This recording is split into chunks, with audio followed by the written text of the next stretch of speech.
On this week's episode of Friend Code, we're talking about the Kingdom Battle leaks, the recent ARMS Direct, and the Splatoon story trailer, and E3 2017 predictions, all incoming soon.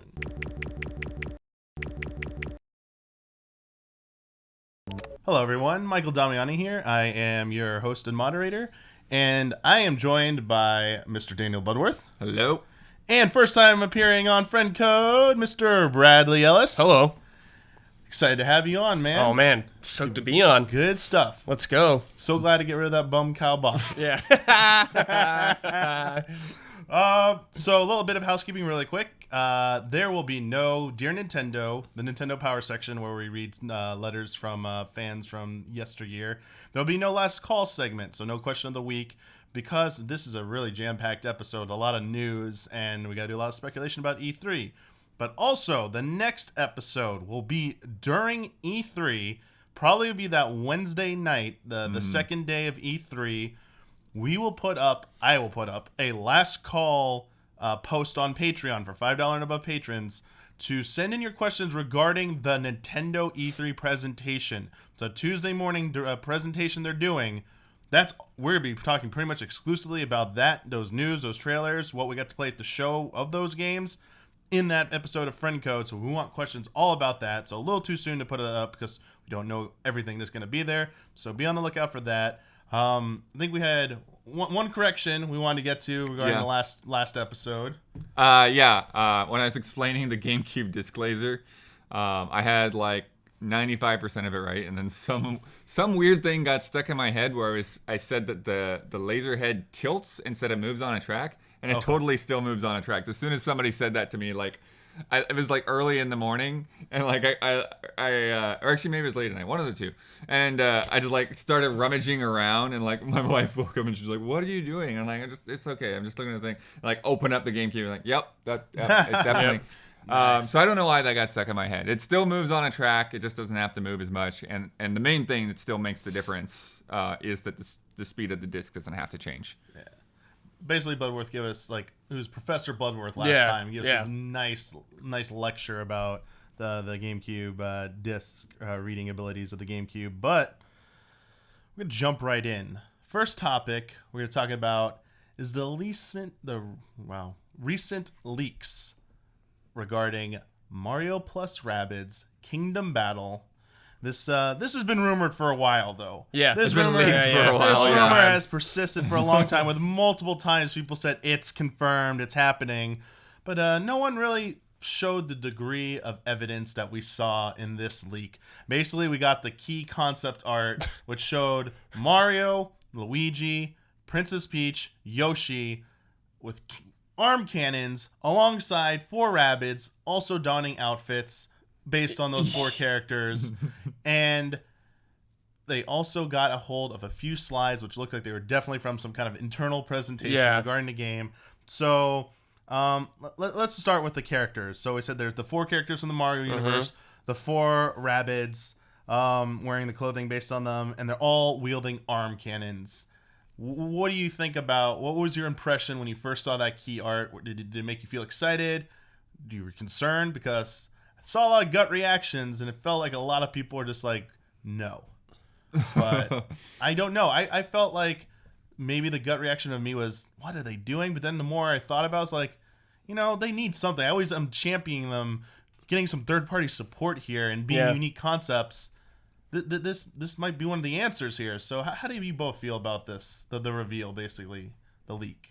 No, I mean, I think it's a fun concept. I don't have a huge attachment or negativity towards it. It just, the funny thing is, and I know it's a marketing deck, so it's all gonna be hyped to get people to get behind it internally and with all other teams and have a vision and stuff. So, but it was just funny to me, how many things in there referred to stuff that you could say about pretty much every Mario RPG, every Paper Mario game, every Mario and Luigi game. It's like, oh yeah, the princess, she's gonna fight. Got it.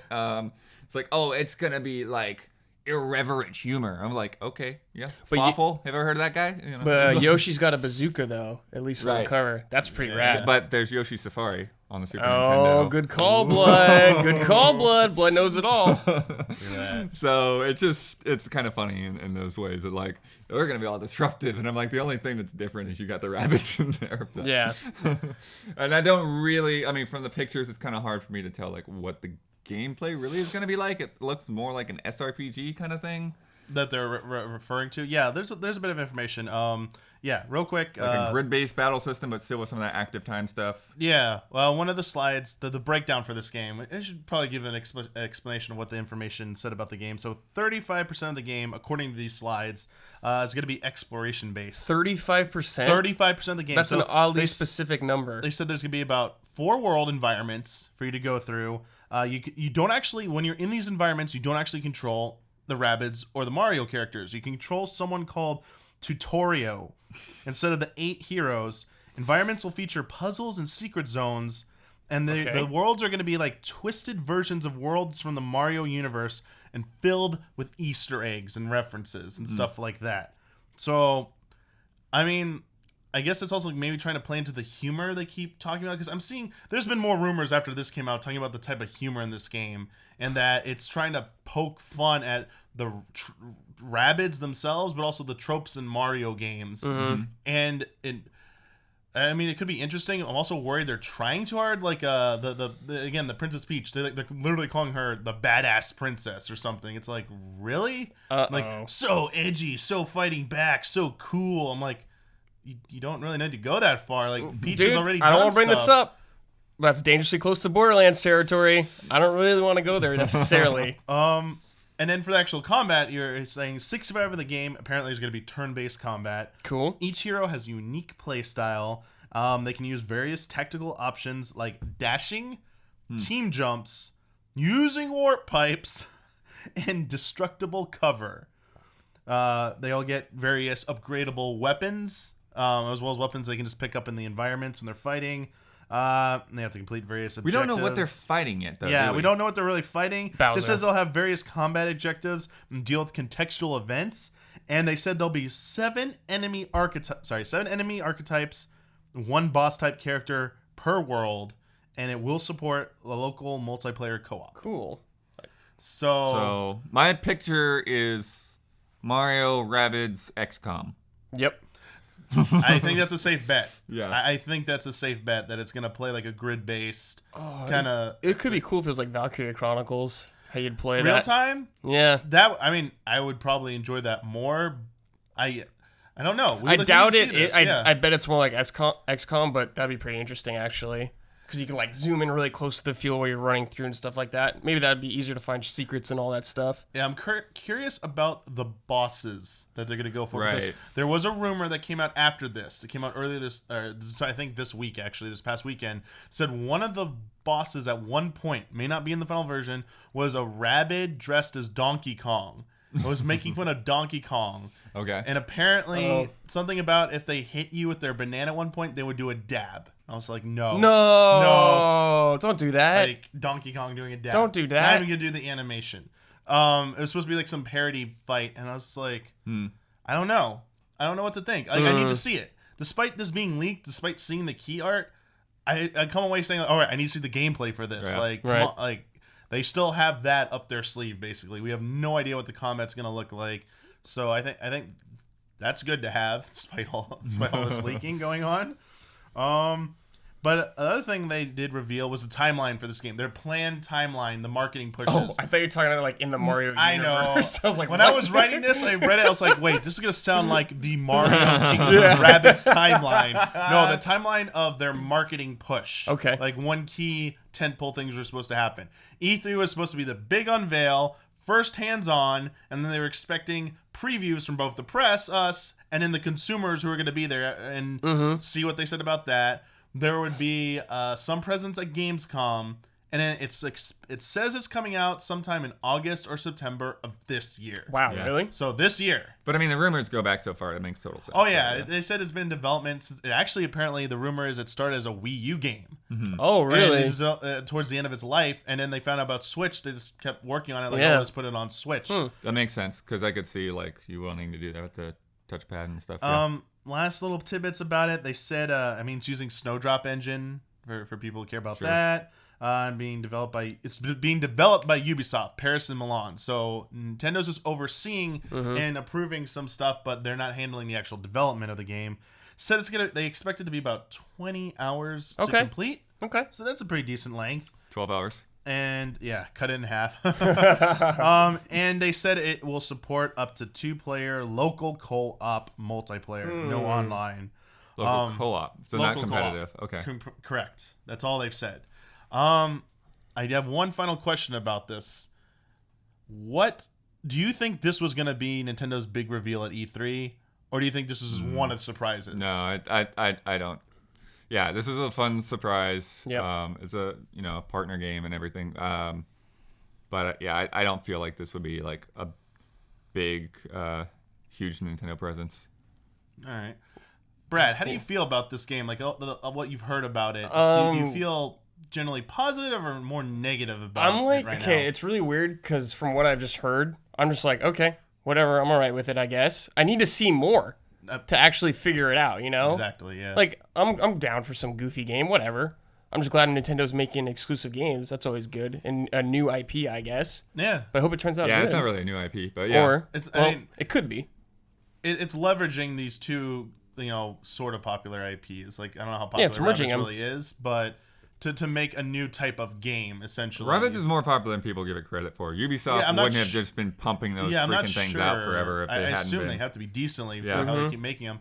I'm fairly certain that Rabbids has become more popular than Rayman itself. Okay, that's a good point. Yes, it has. If that's true, because my only initial reaction that was kind of negative, other than like the first like laughing at it, but then I got over that hump, was why didn't they use more iconic characters like Rayman? Maybe he'll be in it. So, Rayman could totally still be in it. They totally spun Rayman out of that back to his own series. Yeah. So maybe the Rabbids are just more universally popular, like well known than Rayman is, and we didn't know better. So they do. But yeah, same boat as you, Brad. I need to see more. I am in the middle right now of that. Yeah. Mostly excited that there's something unexpected happening, but I need to see more because it could go either way at this point.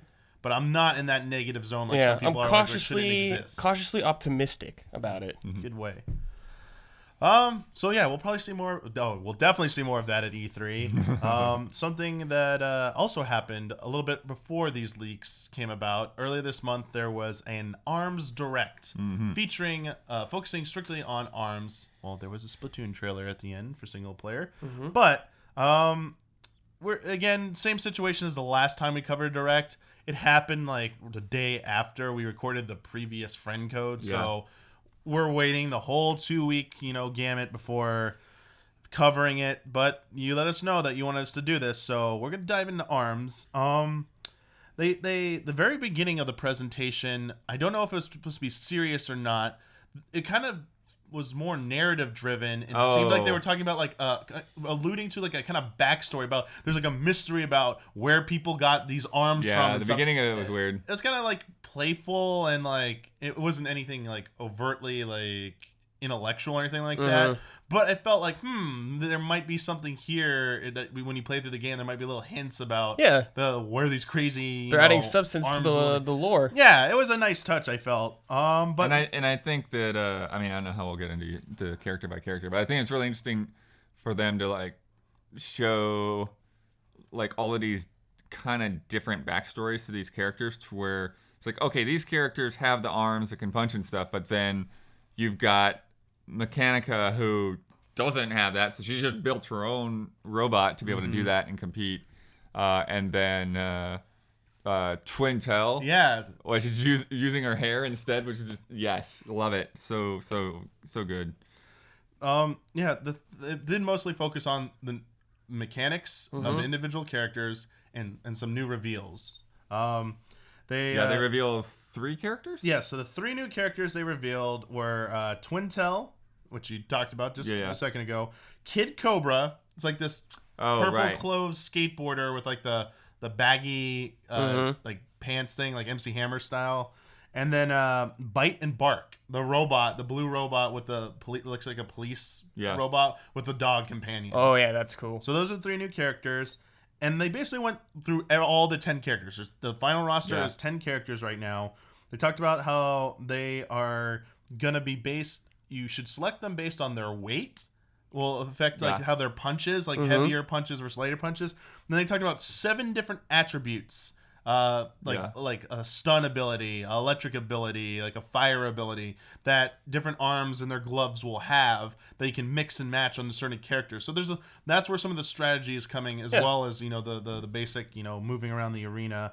So each character gets a certain range of different arms they can use, and they can equip 2 different ones at a time. I think you can use 2 of the same if you really want, but you can alternate and use like one stun and one like fire one and mix and match like that. And then I'll wait for you to get through all this, but I mean, I can get into some test punch as well. I was gonna ask about that. Like I want to ask you how it feels, and they basically just showed off the different combinations for all 10 of the main characters, essentially. Yeah, the default combos. Yeah, the default combos. But you actually got some hands on then through the test punch. So yeah, what was that like? Yeah, so just so for people are aware, the way the test punch worked is very similar to how Splatoon 2's test fire worked.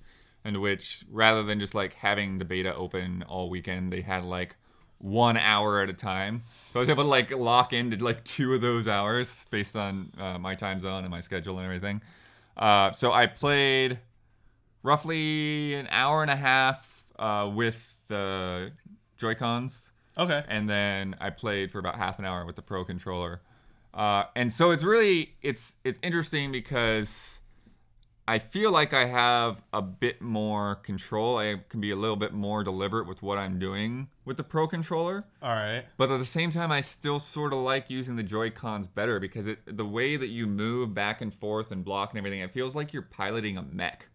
Okay. Ooh. That sounds cool. That's fun. Yeah, because it's like you move them both forward to go forward, you move back, or you move left to right. It's like, so that's how you move around the arena. Nice. And then if you cross them, then you're blocking. Okay, Which blocking with the Pro Controller is the worst part of that control scheme. What button is it? You have to hold the left stick. Yeah. Why? I don't know. That's weird. Another thing that was weird with the Pro Controller, the layout did not identify. It's like Last Guardian did this weird thing too, where they didn't identify a function with the game. You can swap targets when you're in those multi-person battles with the right analog stick. Ooh, and the other way to do it is to like tap up on the D-pad, which is kind of far less intuitive because like you have to take your hand off the L stick. Oh yeah, I know all about that. Playing 14. That's how you target different people as well. Analog and D-pad are flipped on the controller. I play a 360 Xbox One controller. Mm-hmm. That makes the biggest deal to me with that placement. It's night and day to me. So maybe if those were flipped somehow, it might not feel as weird. But yeah, that sounds like not the best layout. Hopefully they let But that's what I'm saying that's what I'm saying though is like just using the right stick.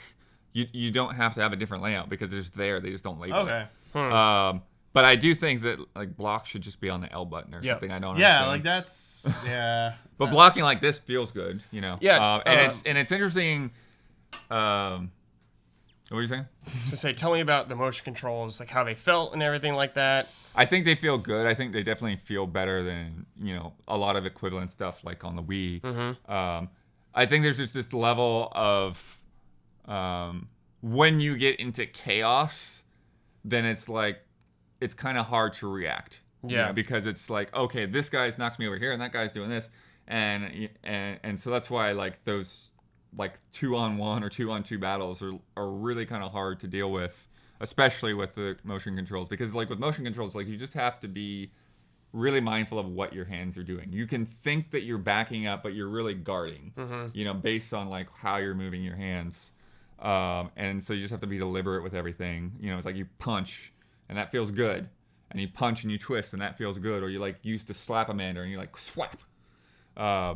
But yeah, you just like have to have all of that in mind. And if you get into like mash mode, it's not necessarily going to work out because to grab, you have to like put them both forward at the exact same time. Okay. And so that's where you can like, if you do that a little bit off, then you like punch with one hand rather than the other, rather than both at the same time. But like I said, because of that like direct intuitive feel, like you can go either way on it. Like if you're not trying to be that competitive, then it works. But I do feel like a little bit more edge with the Pro Controller. Like and it's kind of weird too, because it's like you back out. The lobby system's interesting because you don't just keep changing over to like new lobbies. Like once you get into a lobby, you're just there with that group of people, and people will drop in and drop out and stuff, but you'll stay in that same group unless you drop out. Like Mario Kart 8. Yeah. Yeah. And so it's like your experience can be so different just based on like what group of people you get in. To where it's like, okay, this group is just all owning me, and then like next time it's like, oh, I feel really good about myself, I'm doing better, and then oh, maybe I'm not. Like nice. And then one of the alternate modes they had was V-ball. Okay, yeah, they showed that off in the. Oh, okay. Looks like Tekken Ball to me. Yeah. So you're like you're Tekken punching ball, the ball, and then you can use your grab to basically put a spin on it. And so when you put a spin on it, it'll kind of hover, and then like you can hit it again to like spike it. And that sounds fun. So is it, if it hits the ground, you get some kind of point, but can it also hit a person and damage them as well, or do you not know? I don't know about hitting a person because I don't remember it ever hitting me. But basically, what they've got a bomb inside the volleyball. Okay. And so it's on a timer as well. Okay. So if the ball is in play for too long, eventually the balloon will just pop and it'll just drop straight down to the ground. Oh, okay, that must have been what I saw on the direct thing. And then at the very end, like that last timer, it's just like knock it over right now. Okay, that's pretty cool. Yeah, you mentioned the modes. So the direct did cover pretty much every mode you're gonna see in there. Regarding the multiplayer modes, like the standard one is called Fight, which is the regular thing.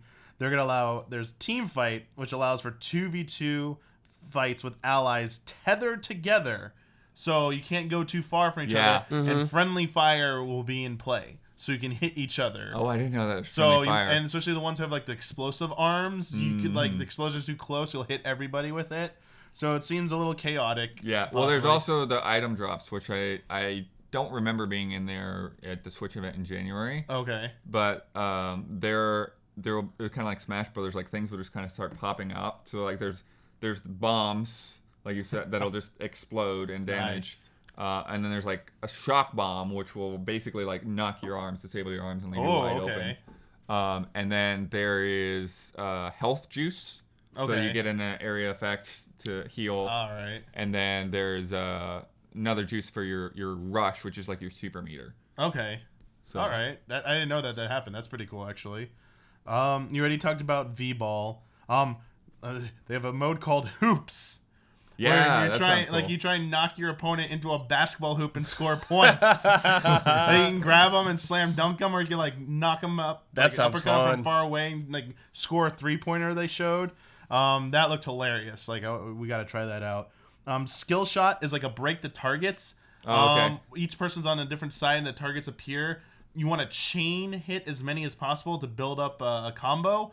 But you can also hit and interact with your opponent by like hitting them to like not temporarily disable them, so you can hit more. They have like a cut down version of that to practice between rounds when you're in the lobby waiting for another opponent. Oh, I saw that too. And then the 1 on 100, which is like the 100-man challenge in Smash, which is defeat 100 random like these like lanky enemies that look like those balloon things you see at like car dealerships or whatever with their hands like waving out. You just got to take out 100 of them before you lose, essentially. And then you were talking about the test and training, or waiting between a match. There's something called Arms Test and Training, which lets you try out randomized arm combinations, and then training mode lets you try a number of various drills to like. Okay, it's like those are mini different games. than the practice. Yeah, these will be on top of that as well. So for people to train.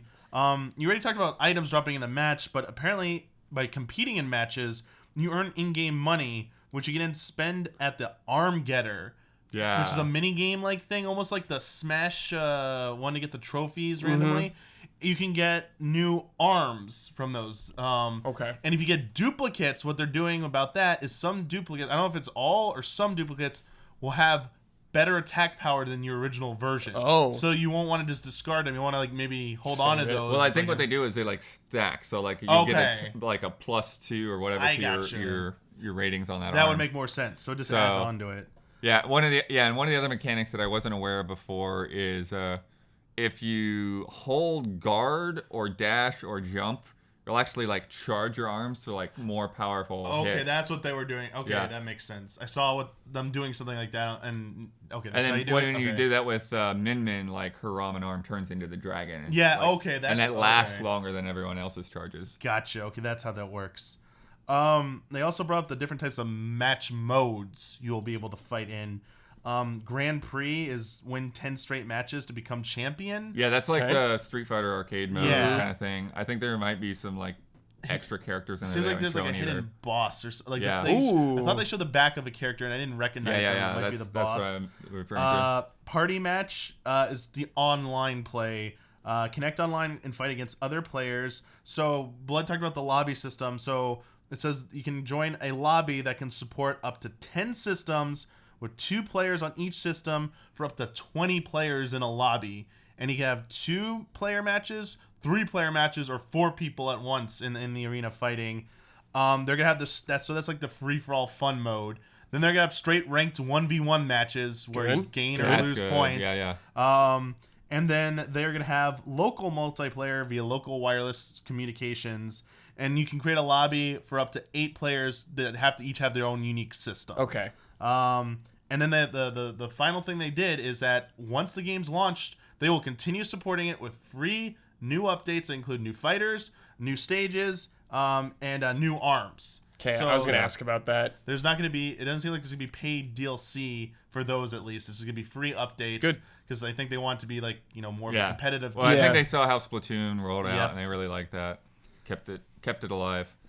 My question to both of you then is, I noticed in a lot of comments in the last few weeks directed at Easy Allies directly, they seem to be in their impression we're not very excited about ARMS and that the general hype level for ARMS is pretty low. So I'm curious, how do you feel about ARMS? Like, are you going to get it when it comes out? Are you excited about it? Are you just like glad it exists, but you're not really interested in it? Or do you just are you just like completely indifferent and don't care about it? I like what I've played. I'm definitely, I think I probably am going to pick it up when it comes out. I'm not like super hyped at, I'm not as excited for it as I am like say Splatoon 2. I'm not sure where it will be in terms of like lasting power or whatever, but I think it's kind of like,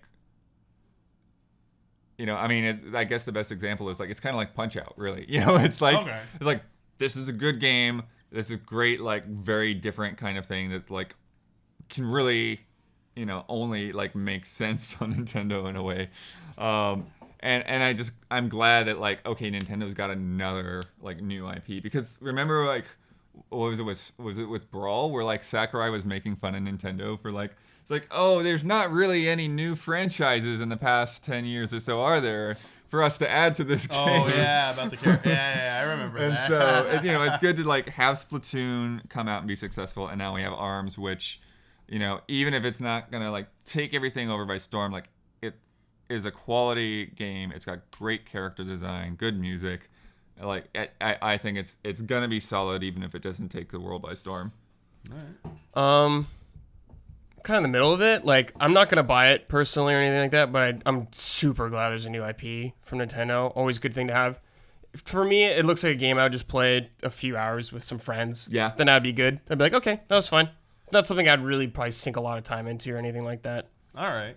After watching the Direct, since I had to watch it before this episode because I missed it when it came out, I'm definitely glad it's coming out. I think I always was, but I was more on the lower end of enthusiasm for it before I watched this Direct. I'm most looking forward to it hopefully winning group stream night vote. I'm sure we'll play it. And we'll find a way. Just playing it with all of us. Yeah, here. that's like the ideal way to play it. I am looking forward to like that. Like, very much so. You know, the one thing, and I don't know if they'll add this as an option or something, but the one thing that I was thinking, like with trying out both controllers, is I really hope that there's some way to be sure, like say ranked mode, that you're only in that with like somebody with the same controller. Ooh. Like that would be such a difference. It's like if you're, you know, always playing pro and somebody else is playing with motion controls and you just seem to always have the advantage, like that just wouldn't. It wouldn't feel right. That's a good thing to bring up. Yeah, I doubt they'll do anything like that though, because it'll split the player base. But they show the wheel in Mario Kart. You know. Yeah, I mean they may how show Mario it. Kart handled it back with like, yeah, are they? I don't know if they want to segregate the player base like that. I forgot. Do they restrict you on that or not? Or is there an option to toggle? I don't know if there was, but I'm more with Brad. I don't think they're going to do that. If there's enough feedback about it, I bet they will update it to do it, though. Because they want to remain competitive and like have like longer legs. That's what like I can understand like party mode or whatever not having it, you know. But with the having a ranked mode, it just feels like that's gonna make sense. Otherwise, people are just, you know, if you've spent $70 more for a pro controller, you have the advantage. Yeah. Okay. There was one little bonus thing at the end of this. They did say it was gonna be there, so it wasn't a secret. At the end of the ARMS part of the presentation, they showed us pretty much a gameplay trailer for Splatoon single player mode, the story mode for the game. It showed off some dialogue in the beginning. Kyle didn't want me to forget this, but it showed off one of the Squid sisters from the original games being like one of the main characters in the story trailer for this. Showed off the new environments, some of the enemies you're going to be fighting. It looked like a few boss battles, some of the platforming stuff, and the kind of puzzle-like elements. I thought it looked cool. I mean, I thought the same thing about Splatoon 1's story single-player mode. It just made this look like more good stuff to check out. And another reason for people who are just seem to be fixated that Splatoon 2 is a multiplayer game, that no, there is a single-player story component to this game that seems to be pretty significant.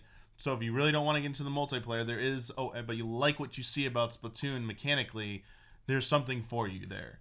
And people seem to really enjoy Splatoon 1's story mode. I don't know if either of you got to see that trailer or not, or if you played the original game's single player story mode at all, but I'm gonna assume if you did, you probably feel good about it. If not, you know, what do you think didn't look good about it or didn't play well about it? That basically, I didn't touch the first game story mode, so I don't know what they could have improved upon. I haven't paid attention to that, so I don't know if you have any suggestions like that, or you just like, oh, cool, like they have it. Like, you know, I'm glad that they have it, and you know, another reason for people to try it out. Yeah, I'm in the awkward position of I really do like what they were doing with the story mode in the first Splatoon, but I never did get around to finishing it. So like seeing this trailer, it's like I was like, okay, after E3, like before this game comes out, I've got to go back and like finish that story mode, because I really do like what I'm seeing in Splatoon 2, and I know there was a lot of cool stuff that I didn't get to in the first game, and I hear that, you know, I've heard good things about the final boss, you know, like no specifics, but it's like, yeah, it all works together in the end with the final boss. So I definitely want to check that out. I really did dig the trailer that they had. I thought it was kind of funny how they're like, you know, the celebrity was like, wait, you don't know who I am? Yeah. You know who I am, right? You haven't heard of me? And then that trailer just reminded me of how good the music is in Splatoon. So another good reason to look forward to that, especially, and I think it helps too, because for, you know, a game that is so focused on multiplayer, you don't want to mix in too much to like sully the sauce that made that work the first time. Yeah. And so having a drastically different single player or a drastically expanded single player is one of those things that can really help justify that, like, this is a sequel. This isn't just the game ported over to a new system, especially because the system's like not that big of a leap in power or anything like that. So having a good solid single player mode in addition to some extra modes for multiplayer will help with that. I I missed the boat on Splatoon 1 pretty much completely. I played a little bit at GT, just a little bit multiplayer. I'm very happy that there's a campaign, though. I love that. Like, I'm going to go through that first. Like, for shooters, I like going through a campaign first because it teaches you how to play the game. Then you feel a little more comfortable. That's the crazy thing about Splatoon's single player, though, is there's a lot of stuff in there that has nothing to do with multiplayer. Oh, well, that's even better then. Yeah. That's really cool. I like that then. It's like Mario Galaxy style levels with all these little crazy devices and stuff. Ooh, Yeah. a bunch of cool platforming and stuff. Yeah. Oh yeah. See, that sounds pretty good. cool, I'm yeah. making it right with Splatoon 2. I'm for sure buying it. I'm gonna play through it. Nice. All right. I'm kind of in the same boat. Like, I think I'll just double check to make sure there's nothing really I needed to have played in the first campaign that carries over into the second one. Because I really just want to jump in when it comes out. When it comes out, Yeah. I want to try out the single player mode, play through it. But hopefully nothing too important is lost because I didn't play through the first one. Otherwise, I'll need to find a way to play through like the first one's story campaign before 2. But I would say my excitement level for Splatoon's a little bit higher than ARMS right now. Oh yeah, me too. Like, Oh yeah. I think that has a chance of being like a much bigger success for Nintendo when it comes out in July. ARMS could still be big. We'll see. But it is time to move on to E3 discussion. Ooh. E3 2017 predictions and expectations. So E3 is coming up real soon. And as I said, our next episode, Franco, it's actually going to be during E3. So this is our last chance to make any kind of predictions and to discuss our expectations. And I have a list of games here. Sure. Go down the list. And there's a chance at the end for you to add stuff Okay. I might have missed. First one up, most obvious. That's definitely going to be there. They said it already. Big present. Super Mario Odyssey. Hell Oh, yeah, yeah. yeah. Hell yeah. Yeah, they said we could play it for sure. Definitely going to even. be the biggest presence, and as I said, playable. Start with me. I expect that there'll be a release date for the game. I expect that we'll see some amiibo functionality revealed. Absolutely. I expect some cool new worlds. Yeah. And at least 1 to 2 new power-ups shown off. Absolutely. Okay. So, what do you agree, disagree with that? Is there anything else you think they're going to show off for it, or basically what your thoughts on Super Mario Odyssey's presence at E3? And are you excited about it? I think Odyssey will be Nintendo's biggest highlight. Like, the thing that they've spent the most time on will be Odyssey. They will probably go fairly in depth with that game, and kind of like how they spent so much time on the Zelda last year with the That's what I was Treehouse gonna Live. ask, Like, yeah. they'll probably play that thing for hours on stream. So, yeah, I think we could see quite a bit of that game, and hopefully that will just be scratching the surface. Yeah, like we haven't seen that much of it so far. Seen like 3-4 worlds maybe. Yeah, like they could show off like maybe 2 new worlds. Watch, those would be the 2 playable worlds, and each one has like 1 new power up. Is speculating, and there'd be so much more like to that game that they're like, oh, just wait till November. Like you only saw like the tip of the iceberg for that. I'm expecting the power ups actually to be related to like the hat, because that was the Absolutely, tease at the end that the hat like has eyes and everything. Yeah. You can throw it. I'm expecting to see something related to that be Wing developed. cap. Super Mario, the Minish Cap. Oh yeah. I have one thing. Maybe. Yeah. Do you think there'll be DLC for this? I don't think there will be DLC for this game. I think Amiibo will be the most they do. I mean, I Zelda has both. geez. I don't. I mean, I'm thinking about like add a new course or something. new world? Or a new new world or character. I don't know. I don't feel Mario games take as much time to make as a Zelda game. That's why they could do it. I feel like I feel if they wanted to, they could put out a new 3D Mario every other year. Yeah. And they wouldn't need to rely on DLC. I don't Like- think they need to, but what if they did DLC where it's like challenge rooms how there was in Sunshine or something like that? I mean, I feel like those should be included. I mean, yeah. I hope so. Mario's like pure 3D, like the pure platforming Mario games are the ones where I feel DLC is the most egregious of anything. I know I hated it in Zelda, but it's like Mario games, they start taking features like bonus secret rooms and stuff like that have always been in the game.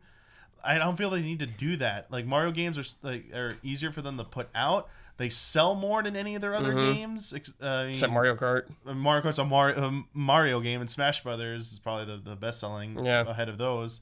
But I don't think it's a game that you need to keep hooking people and you want them to keep playing for next year and a half or something. They're gonna have other games. I mean, but it's like say the same thing about Zelda. Well, Zelda's the only thing I think most it's gonna be way longer than Mario. The story, like people like Zelda, like the DLC, the real hook is the story in the new dungeon, and for Mario, they could do a new level and course and stuff like with courses and stuff like that. People would buy that, and I'm just saying I don't know how that. I don't think it's necessary for this because the next Zelda game is not coming for like several years. Next 3D one, whereas a Mario game they could get out sooner. There's no need to bridge that. It's not as much urgency to bridge that gap. You say that, but there has been a significant gap between headlining Mario games. I mean, Mario Galaxy 1 and 2 came out fairly close together, but there's a long gap between Sunshine and Galaxy, and then there's a long gap between Galaxy 2 and 3D World? 3D Land and 3D World. So, I don't know. And then they did do Super Luigi U. But, I mean, that was basically an expansion pack. They were also alternating with the new Super Mario stuff as well. Sure. Like, they keep going back and forth between 3D and 2D. So, I think it's just this, like, dance they do of, like, okay, we'll put out 1 or 2 3D ones over the next 2-3 years. Then we're going to come back to 2D ones for a little bit. Then we'll go back to 3D ones for a little bit. Like... But I mean, the thing is those are clearly separate teams doing those. So it's like the 3D team is working that whole time on the next 3D game. Yeah, I mean, I remember their complaints used to be that the 2D ones sold better because people said they were easier to play, which just tore me apart inside. I was like, no, those 3D ones are so good. Don't listen to those sales numbers. They still sell well. Come on, don't give up on them. I mean, this is me probably speaking about. I don't want them to ever do DLC for a 3D Mario or even a 2D Mario game. Yeah, I mean, I can't say that I really want them to, but I feel like they could. There's not like any reason for me to think that they can't do it or they won't. There's no reason they can't do it. Frontier with Nintendo with all that stuff. So and now totally happen. Now would be the time to test it, especially if they're doing Zelda. It's like, might as well try Mario and see what response we get. And again, if you make it a separate enough feeling expansion, it doesn't have to feel dirty or like it was taken out of the game or something. Like if it was like a significant new amount of like worlds and stuff, and it's like it was either this, like we didn't have these planned for the game, but we had some cool ideas here. And they're like, oh, we're already working on a sequel, but like they're not really gonna fit in. Like we feel like these will fit in with the current game, so here's like a new expansion pack of worlds. I'm like, okay, cool. Yep. Better not be $60 though, but no, I don't think it will be. Better be reasonably priced. But yeah, I think it's safe to say Mario, big presence there. Look forward to impressions and stuff. Next one up, because I'm not Xenoblade Chronicles 2.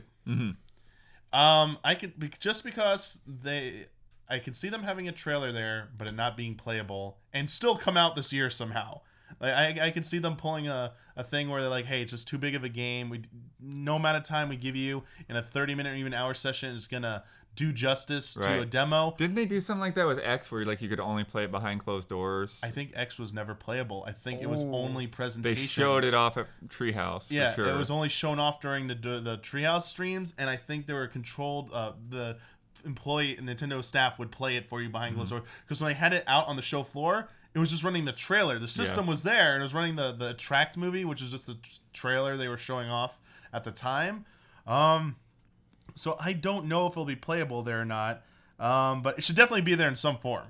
Even if it's not coming out this year, expect at least a trailer at the very least. Yeah, I think that will similarly, it will either get a some kind of confirmed release date or a delay. Yeah, definitely. Like one way or the other way. It's like you're either going to tell us when it's coming or you're going to say it's not coming this year. Did Xenoblade X come out in 2015? Yeah. So if it comes out this year, it's a pretty fast turnaround. Yeah, especially considering they're working on some of the team was helping out with Zelda, but there's this, I don't know if it's confirmed, but there is a running theory that Monolith Soft was big enough that they actually had two core teams, even though they're not formally labeled as such. One started working on a proper Xenoblade 2 after Xenoblade 1 finished, and the other one went to work on X, which is more in the MMO, offline MMO style direction, less story, more about exploration, even bigger zones, like tons of side quests and missions like that. We'll find out. They'll probably do some behind the scenes stuff with that. We'll have interviews probably that can confirm that. I'm personally hoping that there is some kind of hands-on with it at least, if not eyes-on. Like I want to see it running in action. Yeah. I definitely want to see like straight up gameplay. Yeah, for sure. gameplay. I want to learn about the characters in the setting, especially because it's a sequel to Xenoblade. I mean, is there any way that they're going to be able to really show that off without spoiling the I mean, they have to introduce the characters at some Yeah. point. Like, who's this main guy we've been seeing running around? Did they change the art style? The character faces definitely look Yeah. a little. It looked more cartoony from what I It's remember. more. Anime, yeah. I'd say it's actually kind of more a throwback to earlier Xeno games. Yeah. In a way. Okay. Yeah, definitely. As I said, like, God, I want to see the combat system. Like, I want to see what they're doing with it. Just want to see some of the environments again. I love seeing the environments from those worlds, from those games. And yeah, like, one way or the other, as you said, Blood, either we get the release date if it's coming out this year, or we're getting told it's delayed. I think one of the other is happening. Release date this year, or sorry, it's not making it out this year. Their year sounds jam-packed already, pretty much. Their year sounds packed already. I know. I mean, if this comes out this year, That's a along lot of with games. Mario, and then we had Zelda, and how Mario And Kart whatever Deluxe, that Arms, and Rayman Splatoon game 2, is, or whatever. Rabbids. and Rabbids, like, that's actually a pretty That's a lot of dang games. good year for Nintendo, Yeah. despite some people complaining about the lack of software for the Yeah. Switch. It's like, actually, about that, I think the concern actually is going to be turning more towards the future, 2018 and Yeah. beyond, Yeah. which will come up in a little bit. Well, yeah, they gotta. Here's we'll another get game. to. We'll see. Another game that's supposedly coming out this year, Fire Emblem Warriors. Oh, yeah. Yeah. I completely expect this to be playable on the show floor. I expect a trailer showing off like just the various characters doing their various special moves like they always do with these Muso games. My personal hope is that it tries to do something more than the standard Muso game. I'm thinking of Dragon Quest Heroes. Like Ben praised how it wasn't just the standard go through their areas and beat them up. There was more to it, more substance to that game than he had seen in some other Muso games, notably Hyrule Warriors.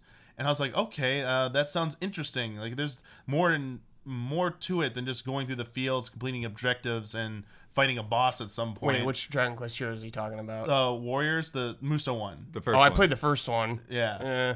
Oh, was that being oversold I played a to little. me? I played a little Was it bit. being oversold to me a bit? Yeah, when I played through Okay. one, I played for a little bit. I was like, ooh, it's kind Well, of boring. I mean,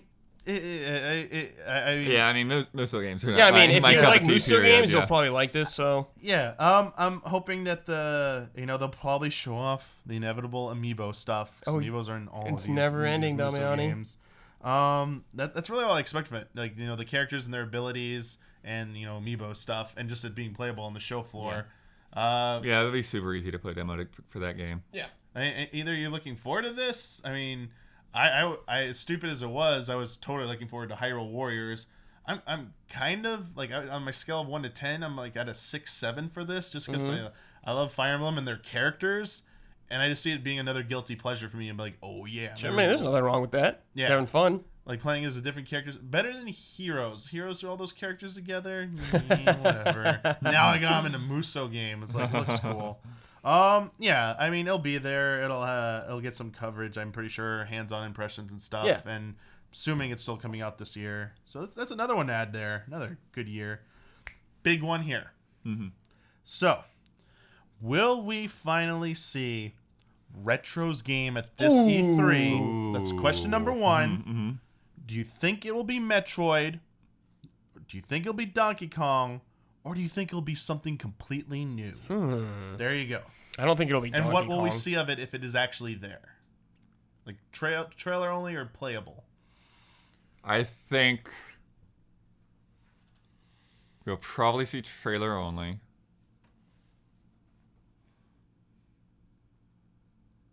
But then, yeah, in terms of what it will actually be, I mean, I know what I want. I want. Wait, what do you want? What do you want? I want a basically like a Metroid game that's like 2D but not 2D. Okay. So Like kind of like how Donkey Kong Country Tropical Freeze like kind of moves you around in 3D space, even though you're Yeah. always playing it like a side scroller. but mechanically, it's like still side scrolling Yeah, 2D mechanics. yeah. So just not Prime. Because I basically. thought You of want- Other M immediately when you said 2D but 3D. yeah, okay. And I was like, what? All right. Yeah, so it's like Okay. you're playing as a side scroller, but it's still like this fully 3D complex set of tunnels. Got. Yeah, Okay. It's still 3D models and stuff too. Okay. yeah.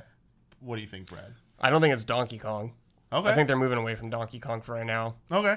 I think it'll be a new IP or Metroid, though, for sure. And I think it'll be like more 2D, what Blood's kind of saying. And do you think Because Metroid's been real quiet for a while. yeah. Like Metroid people want actually. do you think it'll just be a trailer? Or do you think there'll be something playable? Or, I think it'll just be a trailer. all right. I want to go a little further. So we got 2 follow-ups to that. So let's talk about Metroid and the possibility of it being at E3. So for Blood thinks it might show up as Retro's project. You think it might be as well. It's 50-50 for me. Yeah. So what I want to know is, will it show up if it's not by Retro? Is there a chance of a non-retro A Metroid? Metroid showing up? And if so, who do you think it'll be by? And do you think it'll be 2D or 3D? Like, will it be more like Prime, or will it be more like If it's Super not Metroid? retro, there's no way it's gonna be like Prime. Okay. If it's not retro, it's a like guaranteed 2D game. I'm pretty sure. All right. Hmm. Any ideas about developer? Who you think would be able to do that? It would be, I don't track what the teams have been working on well enough to know right now, but it'd be really interesting to see it actually go back to like the Zero Mission team, have that set of guys, because I mean Zero Mission is freaking phenomenal. Yeah, it is. I mean, it can just be like a pipe dream. What too. if it's well, Pipe Dream from Software, make that. There you go. Make that, baby. What if it's just Team Ninja again? I don't think No, that's that would be bad. Let's say not that's bad. That's very bad. Hey, the funny thing is if that it's Team the Neo Ninja's, team, Team Ninja's probably not responsible for the worst sins of that game. I'll back you up on that one. I share that sentiment. I think if it's not Retro's thing, I think maybe it'll definitely be like more of a 2D mechanic style Metroid, maybe with those 3D models. I could see any one of the companies in the last 2-3 years that have developed 2D darlings, like Yacht Games. Yacht Games? Sorry, Yacht Games, yeah. Vanillaware. So cool. Oh my god, Vanillaware would be Yeah, so like good. something like Yacht Games, Vanillaware, even who the heck made Shantae? I don't know if Vanillaware. Oh, gameplay Way Forward? is- Way Forward, Yeah. or a combination of those 2 or 3 companies like teaming up to like Man, make like dude, if Yacht Game or Vanillaware made Metroid, I that'd mean, be I think Yacht incredible. Games could do it, and they do have a good relationship. Oh my with god, they Nintendo. could do a great job. yeah. I feel like that is not an impossibility, or just as another internal Nintendo team taking a crack at A it. new one or something. Yeah, I'm very skeptical. If it's not Retro, I don't see it being any kind of like 3D exploration Metroid. And even if it's by Retro, I'm not convinced it would be like Prime anymore. They might be Right. like we want to reimagine Metroid again. That's what I kind of felt like. Yeah, it could. They've proven themselves already, and they want to Yeah. challenge themselves probably. So I'm excited. I feel good about some kind of Metroid being there, like some kind of tease, even if it's just a logo, like a teaser thing and a logo. I expect that. Now the other side, Donkey Kong. So if it's not Retro, do you think it's going to show up at E3? And who do you think would what would it be like? Is it going to be if it's someone else developing it? Do you think it's going to be another Donkey Kong Country return style game, or do you think it might be one of those quirky spin-offs like There's almost Yeah. for sure going to be some Donkey Kong spin-off. They've gone in so many weird little directions, Yeah. and Diddy Kong Racing, it's coming back. that I don't think they'll do since No. Mario Kart just came out. what is it, King Um, of Swing? But yeah, I mean, like you've got the King of Swing and Jungle Beat, and Yeah. you've got the I'm trying to think of some others, but yeah, they the Mario versus Donkey Kong with the March mini of the Minis, thing, yep. yeah. So they've done a lot of different things, and they could do a lot of different things with Donkey Kong. So and there's also that weird element of New Donk City in Odyssey. Yeah. And- yeah. So who Will- knows what that's gonna end up being? Will Donkey Kong reveal himself That's in Super really Mario funny. Odyssey? Yeah. Oh man. Tommy, I have a question for you. What's up? Hypothetically, Yes. what if Platonic Games was doing the next Donkey Kong? Platonic? Platonic. No. No. I don't. No. Unless Nintendo brought them in and supervised them, I would not be for them. Like, I am very skeptical about that. I just think it's way too soon for them to have Oh another yeah, game anyways. and pipe dreaming. whatever they do next, they need more support. Like they're clearly too small of a team to pull off. They can use help. Like they definitely need help. But they need to digest and process what they did with Ukulele first. For a little Digest bit. and process. Yeah. let's talk about another mascot that we have no idea about their Switch plans, if anything. Kirby. Oh, yeah. Kirby's 30th anniversary. Yeah. They did announce earlier that a whole bunch of stuff, including a new multiplayer Kirby game, but for 3DS. Mm-hmm. So, will we see anything major for Kirby on Switch announced at E3? What do you think? I wouldn't put it past them to do some kind of like Kirby Superstar style, like huge collection.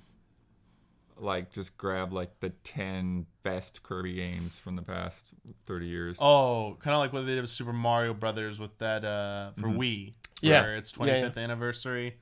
A compilation. Yeah, that's all I can kind of see, really. And like, because they already have the 3DS one coming Well, out. and they could throw in a demo for whatever else too. A demo for a new Kirby game? Yeah. I was thinking of maybe at the very least like remastering one of the older ones, like in 2.5D Just or Dreamland whatever, or something? like, or Switch or something.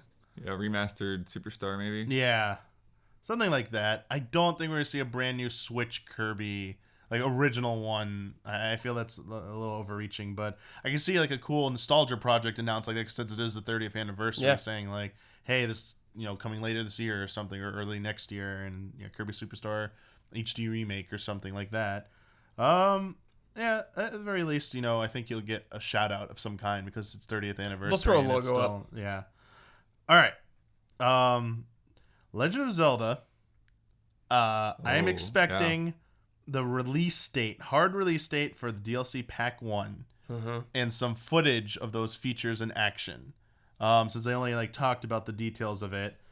I am also expecting information and possibly a trailer for DLC Pack 2, which covers the new story stuff and the new dungeon.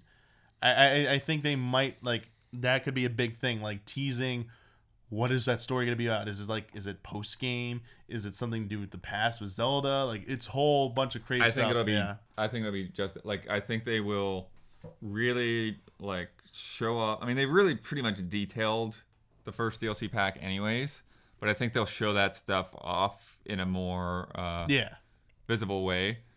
And then I think that we will just get some kind of over-the-shoulder shot of a character looking back, and and then that boom, and there's a title, and that's all we get. I don't think it'll be post-game DLC as much as I would like it to be. My feeling is they're just gonna put a new NPC in the world somewhere, and you'll talk to this NPC. I'm hoping they'll take you to a new area outside of Hyrule or something. There's that huge where there's freaking space on the other side of Death Mountain. There's a lot of unused space, and it'll probably be another a new beast or something like that. The dungeon. Oh man, I wish it was a old school dungeon or something like that instead of a beast, but I think it'll be a beast. If it was a whole new region. Yeah, you need something like that. That's the thing. The only tower. thing keeping you from getting to those rolling hills is a huge gust of wind. I mean, it's like sitting there waiting for you to that get invisible there. wall. You can go no further. You've reached the end. I feel very confident you will see or hear something about DLC Pack 2 there for sure. I'm curious if they'll talk about any more patch updates in the works or anything like that, or if what they've done is kind of it for now. Also, a larger thing maybe tied bigger than Zelda is just talking about amiibo and amiibo restock or next wave of amiibos. Yeah, which will tie into something we've talk heard your about in a little complaints. bit. But no new Zelda game. I don't expect any brand new Zelda game or anything like that. Not yet. Mostly just the updates to Breath of the Wild. This next one, I know Bradley Ellis is excited for this. Pretty sure Blood's gonna be a little excited for this as well. Animal Crossing. Yeah. What do you expect? So I'm not the biggest fan, but I gotta say something's gonna be happening at E3, right? And what is it gonna be? Game. Get me excited about Well, this. the phone game will be there, but the whole thing with Nintendo's phone game strategy is to get people interested in the franchise for what's coming next on their console. So Fire Emblem Heroes came out, and then Fire Emblem Echoes came out. Yep. So Animal Crossing and the Switch game, there's not going to be that much of a gap, I don't think. I really don't think they're going to put Animal Crossing on mobile to promote the 3DS game that came out years and years ago. So it's coming. It might even come before March. Ooh, That'd be so nice. nice. Oh March my god. next year, nice. I'm trying to think what the phone game could be and what you'll get. Maybe you get furniture or something for your house or something like that. Yeah. That'd be cool. Yeah, and actually that's the thing. the phone game could really be something simple like that. Yeah. That you connect to your Nintendo account and get it in the Switch game. Yeah. So like you just want to, like you're just waiting in line and whatever, unlock stuff, get it in your game, put it in your house. Yeah. I wonder if they do like some cross, like an auction house or something like that, where you can just sell stuff with different people online. That could be interesting. There's a lot of little things. I'm scared about amiibos in that game. I'm real scared. Because Jones freaked me out talking about it. There's so much Animal Crossing amiibo stock that it's rush now. Yeah, they're like, we got to make these do something. Rush now. Yeah, you say that now. Wait till it comes out. I've heard people. I never did jump back in after they put the amiibo in 3DS, but I've heard some people were not happy with it. So I'm curious what the overall reaction is. Next one. Smash Brothers. Mm-hmm. Will the rumored port/update to the Wii U version show up, or will there actually be a brand new Smash Brothers announced at E3, or neither? And if it is an upgraded port, what do you expect out of it? Do you basically just expect them to go with the Mario Kart 8 Deluxe treatment, or something a little different? And what? We're getting new amiibos. Like, let's just, we don't have to speculate. We're getting new amiibos if it's announced. Like, a whole new wave of Smash amiibos are coming. So, let's start with the port thing. Do you think it's going to be a port or update for Wii U that's going to show up if it's going to be there? I think, yeah. You think that's what it'll be? I think it's going to follow suit hardcore with Mario Kart. Like, they have the same plan kind of thing for that. They'll add in, like, a Splatoon character or an ARMS character into it. Okay. What do you think, Blood? Yeah, it's interesting that they named that game Super Smash Brothers for Wii U. Mm-hmm. Yeah. So it's almost like they planned for it to just be an evolving game in a way. So I could very much see that them saying that, like, we don't need to reinvent this game. Stuff that we've tried to, like, really mess around with the Smash Brothers formula, people aren't that receptive to anyways. Let's just take what exists and build on it, add more to it. So yeah, I think the deluxe treatment actually makes a lot of sense, because like Mario Kart, there are a lot of people that missed out on Smash Brothers just because it was for Wii U. So to elaborate on that point you just made there, my question is, there was also Super Smash Brothers for 3DS. Yeah. Do you feel like when you say Mario Kart 8 treatment, that also meant that they also did overhaul the battle mode in there? That might have just been a unique case that they're only going to do for Mario Kart, but do you foresee that if they do this upgraded port for Switch, do you think that they will include any of the content from the 3DS version reworked, like some of the stages and stuff redone for Switch as that? I think that's a good idea, actually. Yeah, like something like that. They have the assets, they just got to change them around a little. Yeah, I think it's actually fairly likely to do a big, giant, all-in-one. And then, like I said, as kind of an evolving platform kind of thing, that like Smash Brothers just has new stuff that comes out every once in a while for like the next 3 years. So okay.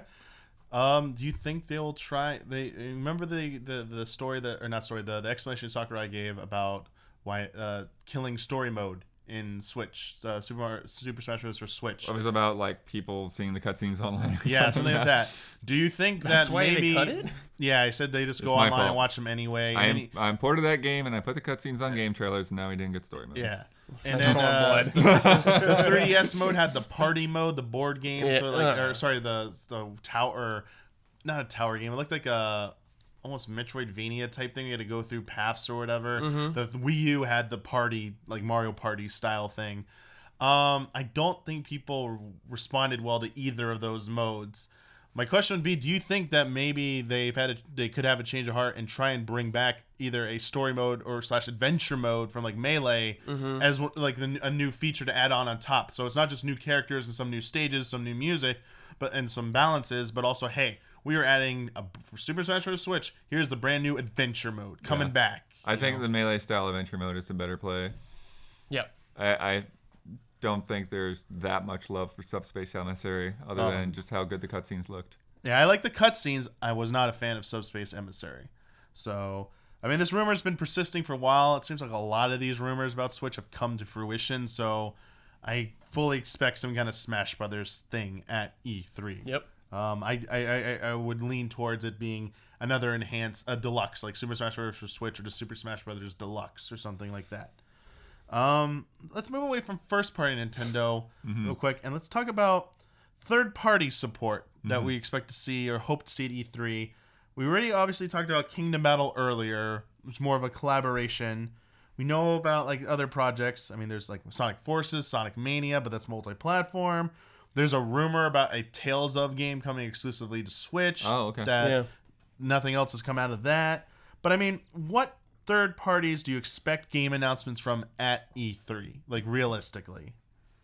Like from what? It doesn't have to be the games, but like what companies do you expect to have something? I think From Software will have something. I Oh, think it's yeah? about time. Huh. I mean, they're on the logo. They seem to work pretty Yeah, fast that's right. too. They did have that logo. Like up there. regardless, Oh, yeah. it could just be a Souls port or whatever of the games, or it could be a new IP. That would be crazy if they did that, but it's not out of the question. Souls on the go, baby. I might, obviously. Souls trilogy. Yeah. And there's no problem with bringing all those to Switch, right? Only one that can't is Demon Souls and Bloodborne, correct? Those Yeah, are the 'cause they're two owned that by are- Sony. Yeah, it's about- oh, Yeah. yeah. So the only Dark question Souls would be trilogy, is whether it would be difficult to downgrade the assets from Dark Souls I don't 3, know. but it's more similar architecture than in the past, so it may not be that hard to do. Yeah. I mean, can I just say that Capcom just opened the floodgates? Monster Hunter Double Cross is coming to Switch. Mm-hmm.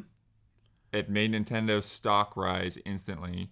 Oh yeah. And this is the moment when we see developers move from 3DS to Switch. Okay.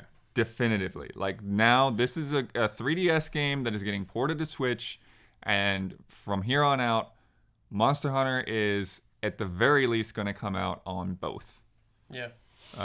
And I think that when that hits Japan, that's when the Japanese market is really gonna shift over to Switch in a big way, and other companies are gonna start getting that. So that's why, like, a Tales game, if it's not planned now, it's not gonna be that far off. Octopath Traveler has already been announced. That sucker is essentially, a sequel to 3DS games that we loved, the Bravely Default games. So it's going to be very, very interesting to see what happens, because we've already seen stuff like Disgaea 5. We've seen Neo Geo putting stuff on the Switch eShop pretty much every week. Didn't they just put like a King of Fighters out like the same time as like Ultra Street Fighter came out, which I thought was really funny. But yeah, so I think that like Capcom making that announcement is sort of like the turning point of where this third-party software support is going to start moving to what's new, seeing the popularity of the Switch, and it's just now it's kind of like a snowball effect, I think, with Monster Hunter. Yeah, and with Capcom, it's time, baby. Oh, It's time. Mega Man. Bring him back. It's time. Makes too much sense. Means it won't happen. True. Some questions. The one question I want to see answered definitively at E3 regarding third parties is regarding Dragon Quest 11. Ooh, Just baby. because That was weird, right? because it's in a weird place right now with that Switch version about just kind of definitely saying it's coming, and then going like radio silent and like ignoring questions about and saying we can't talk about it right now, like we can't talk about it. It's like, is it because do we be optimistic and say Nintendo has something special planned with Square Enix at E3 that they're waiting for a big announcement, which I think that's super far reaching, or is it Square Enix like thought the system was going to be X powerful to handle the port easily, and then they finally dove into it and were like, wait a second, this isn't going to be as easy as we thought. Maybe we should back out on this. But now that Switch, it's showing how well Switch is selling. It's projected that the rumors that they're upping production by a lot just to keep up with some semblance of the demand, especially in Japan, where they're telling people, like, analysts are like, yeah, good luck finding one the whole year here. You're not going to get one like after the summer. Maybe is that enough to convince them that, hey, we should if we were thinking about pulling back on this and maybe dropping support for it, maybe we need to rethink it again because, man, Switch this is selling well. We really can't just abandon this. Like, we're leaving money on the table, which to me leads to the bigger question of, we've heard time and time again since Switch was unveiled to just expect that a lot of the biggest AAA games on PS4 and Xbox One are not coming to Switch. It's not getting ports because supposedly the gap is too big to make that happen. Companies don't want to spend that effort. Will that tune change because Switch is selling so well? Do you think it's at the point yet that at E3 they can't ignore it and these companies are going to have some stuff to announce for Switch? They're like, okay, we got to figure out a way to get some of these games on Switch. I mean, I don't want to be as arrogant and say like, oh, even Rockstar is like, okay, listen, like Switch is just going to be too big of a platform to ignore. We got to find a way to get something of Red Dead on there. Like, that's a lot of sales that like, or analysts are. I'm not saying it's going to happen. Or they just but, put Redemption on it. Redemption could happen, but I mean, think of like they said like all these games coming out. Like they said, well, even though Andromeda can't come to Switch. Sorry guys, like that's not happening. Oh, I mean, and it didn't happen. I mean, they had a hard time putting it on PS4, so yeah, there might have been a reason for that. But just looking ahead at the big multi-platform titles that are obviously going to come out at E3, the vibe right now, to me, for most owners, is that don't expect a lot of those AAA games to be announced, have the Switch versions announced. But when's the threshold that like Switch is selling so well? If it keeps selling well and maybe even eclipses Wii sales, when do publishers have to say, we can't ignore this anymore? Like, I wonder if E3 is that time where we'll see some of that. So I'm going to be watching E3 closely to see if there's any signs from like the body language or the messaging from these third-party publishers when they're talking about Switch. Do they seem like they're going to be wanting to support it going forward? Because that would be amazing to get some of those AAA games, because it's possible like, they won't run as well, but you know they could just run them in 720p mode or something. Come on, like most people just want to play them on the go. That's like the biggest hook of the Switch. Give me those games. Let me take Red Dead on the go. Come on, like I'll buy that version. I'll take that up. Yeah, Red Dead's probably one of the farthest out possible. I know. Like that's.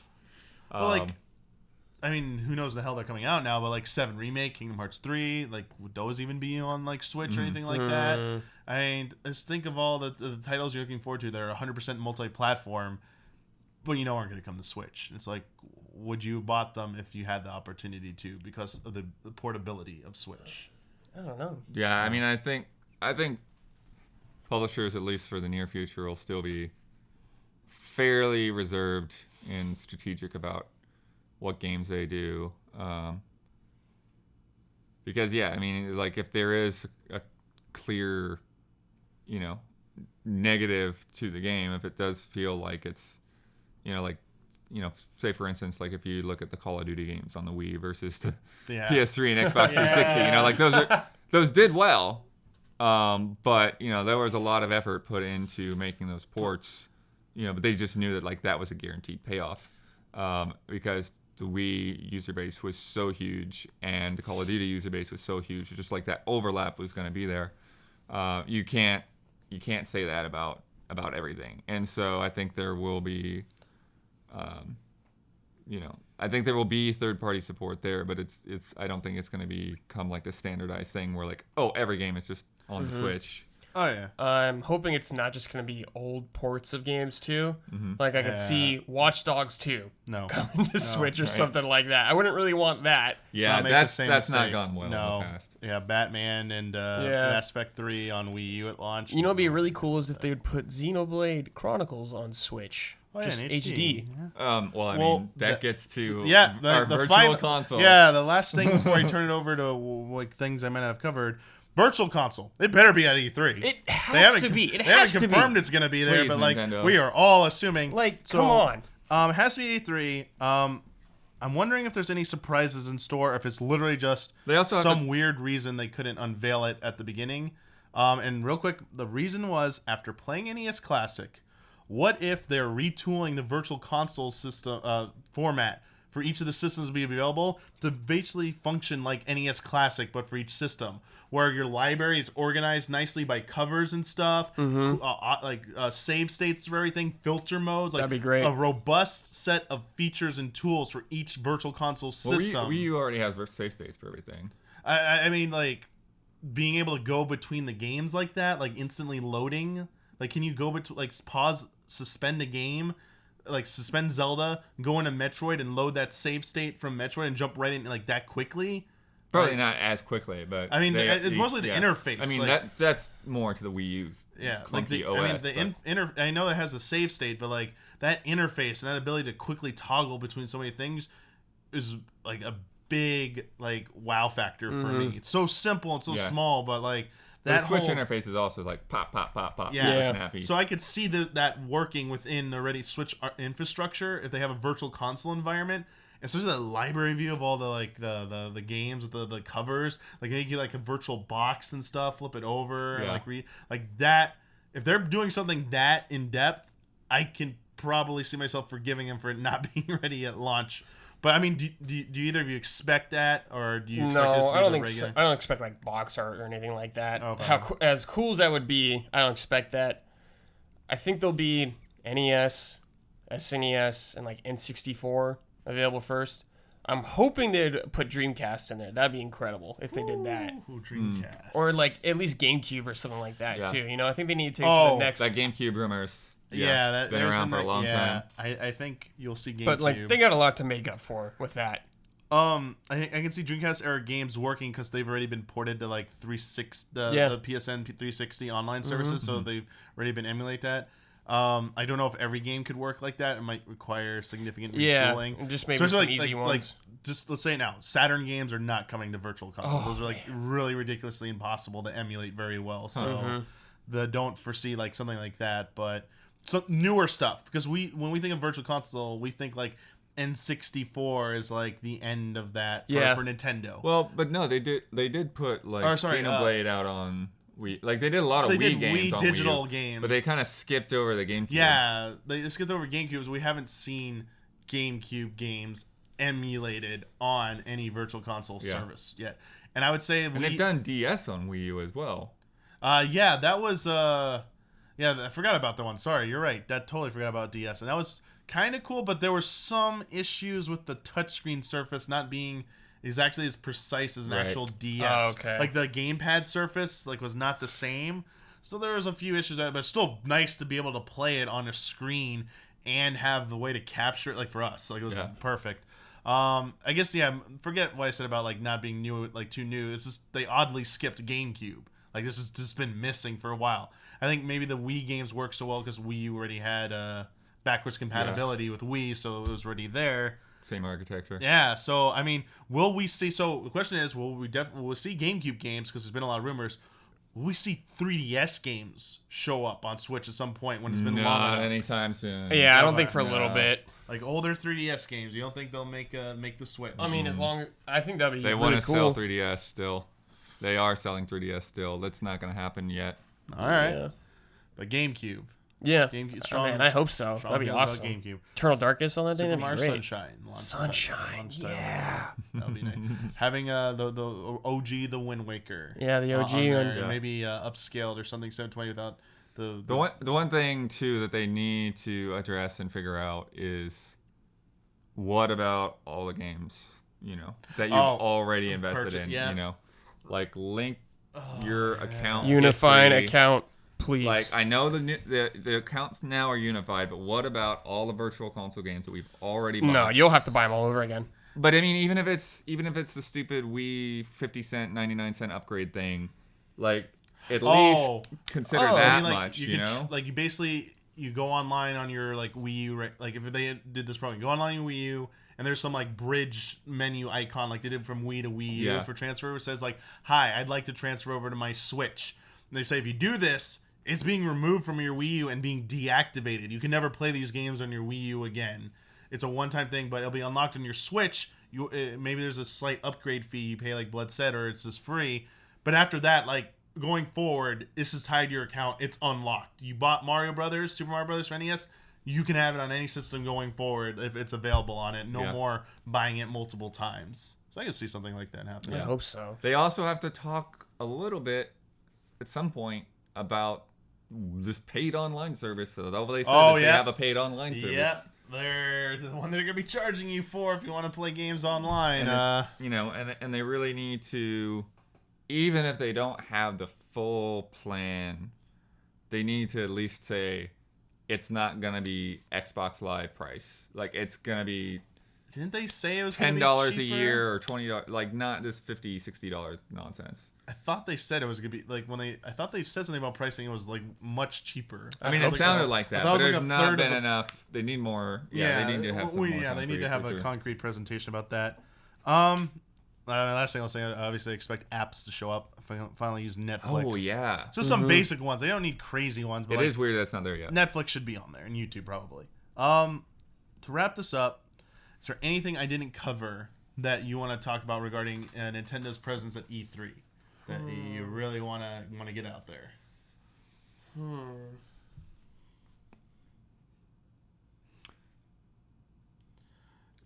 They need to show me 2018 stuff, I guess, a lot more. Okay.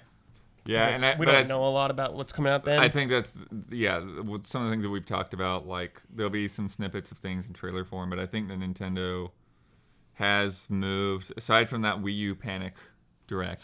Nintendo has basically moved to like, let's keep things closer to this year.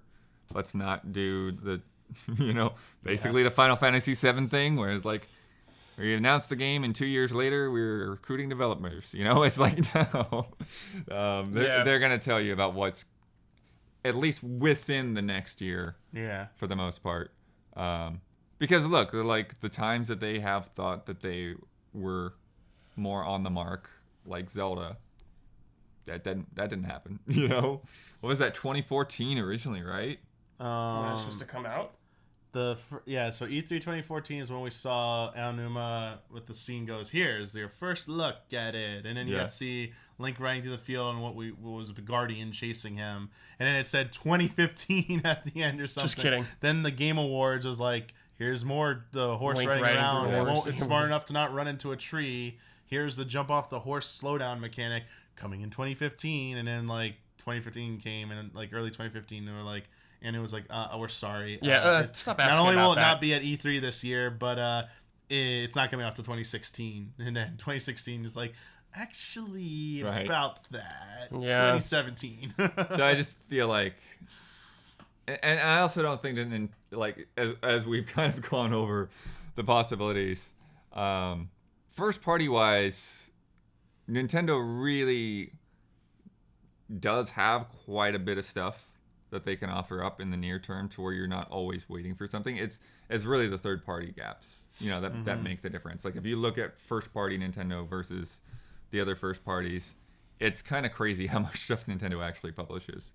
And as we start moving 3DS developers to the Switch in the next 2 years or so, like that will become even more apparent to where there's just like freaking Switch games coming out all the time. Yeah, I am not really worried about output that much because I think Nintendo, kind of like with this Rabbids thing, even though that's Ubisoft, Nintendo's not afraid to put a trailer out there and say this game's coming out in 3 months. Yeah. So, I mean, my last thing is just going along with third-party stuff, honestly. I just want to see Nintendo reaching either Nintendo accepting more pitches, because apparently Rabbids or Kingdom Battle was pitched by Ubisoft to Nintendo, was the rumor, apparently. I'm hoping Nintendo's more receptive to pitches from third-party companies to work with them using their IPs. Like Nintendo lending their IPs in ways that they think will work to leverage that, because it'll help those third-party games sell better. And then on top of that, I want to see Nintendo helping with the push for those games. Like those games, I don't want to see them announced at E3. I want to see them have like a good amount of time during during the presentation and Treehouse stuff dedicated to them, so it's not like just an afterthought. Because I feel like that's part of the problem is when a third party tries to make a unique game exclusive for Switch, And Nintendo's like, sure, we'll help you out. And then like they announce it, here's a trailer, and then they don't put any marketing muscle behind it. Like, no, it's up to you, Ubisoft or whoever, to put the dollars into the marketing dollars to work, not us. Like, it's your game. I want to see more of that, like part, like, you know, that synergy going on there, because it will in the end benefit Nintendo a lot. And as you said, the more types of those games that come out, the more it covers those gaps. There will not be going beyond 2017. There might not be any of those software droughts that have plagued, you know, the previous, you know, systems for Nintendo, which would be amazing. And then you don't need those big AAA games, really. It's like, I think you have a big game coming out every 1 to 2 months, whether it's on Nintendo or third party. That's great, you know. Enough time to play the other games on the other systems, so, you know, it works. So I hope there's some evidence of that going on at E3 through the announcements. But I think that's going to wrap it up. Yeah. Pretty excited about E3. There hasn't been any bad news like some of the other companies. Like the no Shenmue 3 and E3, the FF7 going internally on top of what Blood's reveal talked about briefly about them having to announce they needed more staff after announcing it 2 years ago. Like, hey, we need to hire more people. And it's not, they basically gave CyberConnect 2 the boot for whatever reason. We still don't know why. So we can control the quality. Yeah, control the quality. So that's making it look dubious about 7, and also by proxy Kingdom Hearts 3 about their presence at E3. See you on PS5, Final Fantasy 7. Yeah, it's just some of those big games hoping on other platforms to be at E3. It's not looking as sure as it was before, but I think Nintendo, it's like, not only do we know a bunch of stuff that's going to be there, but definitely going to be some surprises. So nothing has pulled the wind out of the sails yet for me for Nintendo. Yeah. Still, let's go. Still very hyped and enthusiastic for it going into Let's it. go. There's just no more leaks, please. It's the Rabbids is enough. We don't need anything else leaked. Let's just get in there without any leaks. I don't want any surprises ruined. So, thank you again for you both joining for me. We went on a little longer today, but big episode. Good stuff to talk about.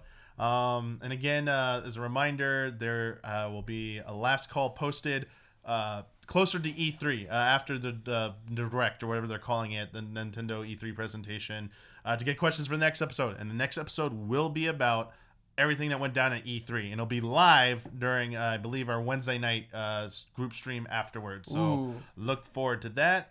And again, as always, thank you to $1 and up patrons who get this early on Sundays in the evening.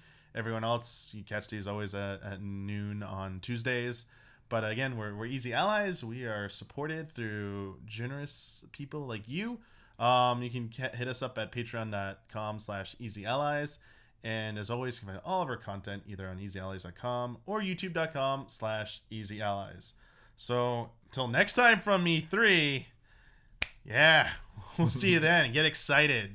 Later, everyone. Bye-bye.